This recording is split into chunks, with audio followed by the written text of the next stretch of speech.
All right, what's going on, Bulls Nation? Once again, I'm back. So, as you know, we are almost halfway through the season and we are progressing good. We're number one in the East at the time of this recording, and things are looking bright. Even I can even smell.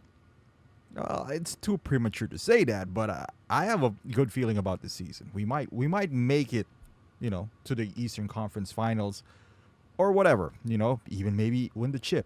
Who knows?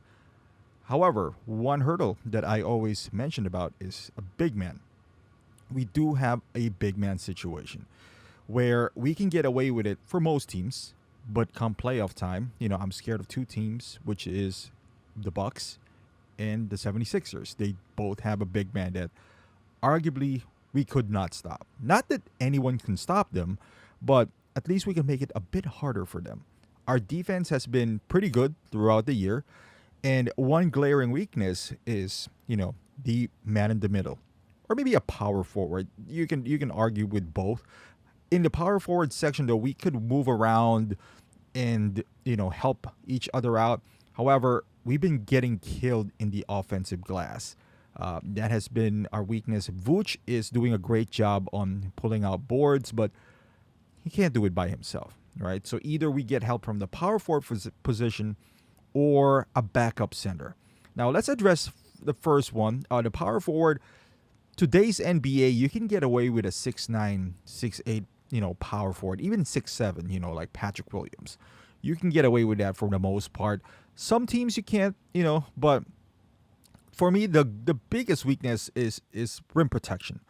Vooch is doing a serviceable job. Tony Bradley is sporadically used.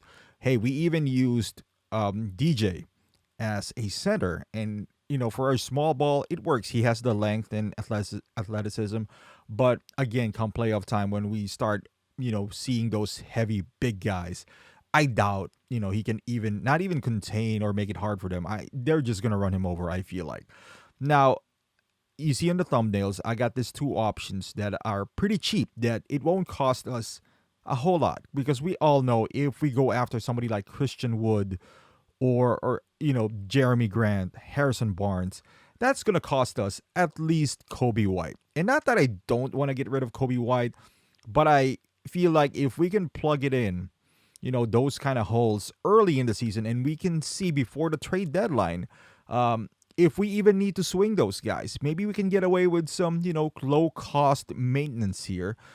Maybe we can keep the scoring punch of Kobe White, because let's be honest, if we're going to go after those guys, I don't think it's just going to be Kobe White. They're going to ask for Patrick Williams. And as much as I want to go all in right now, because I feel like if there's any chance to go all in, this would be the year. We could be the next Toronto. And I would trade one chip for multiple playoff appearances in the next few years, or even potential. I would trade that away in a heartbeat. I haven't seen the Bulls, win a chip for so long now.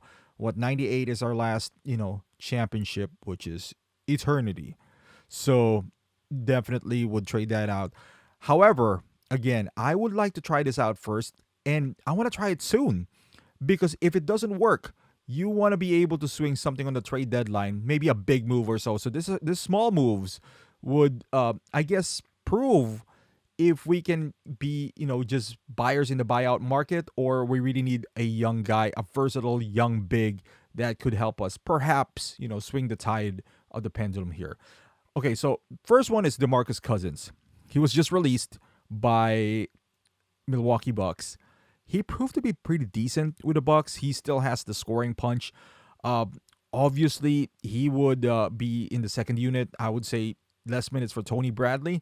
The good news for him is that he could provide scoring, and he can actually make free throws, right? The downside to Boogie is that he doesn't address really our biggest need, which is, inside protection. Boogie has not been known as a rim protector, but he's still a big body. He has toughness inside. He can definitely pull down rebounds. Rim protection, not so much. But I would say he's gonna be a better option, down low when it comes down to it. Let's say to Embiid, maybe even Giannis deterring the shots, or bodying him up. Maybe that would be a little better than DJ or even sometimes Javonte Green is inside there. Uh, I would take that option over the first two any day, because even with Tony Bradley, he's getting manhandled by Joel Embiid anyway. So I would take my chances. At least with Boogie, you get a big body and you can make them work on the other end of the floor, because Boogie can score with him. Even he is not the same Boogie Cousins as we know right now, but even at that, he can make them work on a defensive end as well. Now the other option is the more traditional big guy that we need, DeAndre Jordan. Now I fully understand that DeAndre is not the DeAndre that we've seen on the Clippers. He's a lot slower now. However, he's still almost 7 feet tall. He can still block shots, and still pull down rebounds. That's all he needs to do for us. And the Lakers are pretty much giving these guys away. They gave away Rondo, so I can't imagine the Lakers are gonna ask for a lot. They're just at this point they're just creating a roster spot. No risk for us.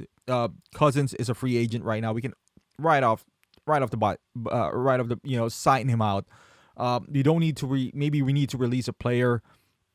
We got two-way players on our team. We can get him easily. Ray Matt Thomas, I don't know. I do like the guy, but we need to address our biggest need right now, which is a big man. So, that's the direction I would go. Even Alfonso McKinney, I like him too, but I would love a big man right now. We can trade Troy Brown Jr. for, I don't know, for something, a low pick second rounder. I think he can command more than that, but if it was me, I'd hold on to him. But yeah, I would like DeAndre Jordan on this team. I think he will be a good sub off the bench. Vooch goes to the bench. He pairs up with DeMar. He doesn't really need to get the ball. You don't need to pass him the ball. All he needs to do is defend the rim, get a few putbacks here and there, and I think he'll be fine. But if I have to choose between the two, I would go for Cousins. I think he has more left on the tank. He's still a big body. He's not defensively as great as Jordan, but again, Jordan hasn't been that great anyway. But let me know your thoughts down in the comment down below. If you have any more low-cost big man that maybe can address this issue by the Bulls, or would you opt out going big? Just going for the home run, the Jeremy Grant. I don't even know if he's going to be the answer. I just don't want to fork out our assets for something that might not even solve our issue, if you get what I'm saying here. So thank you for watching, guys. Once again, thank you for being a part of this Bulls Nation.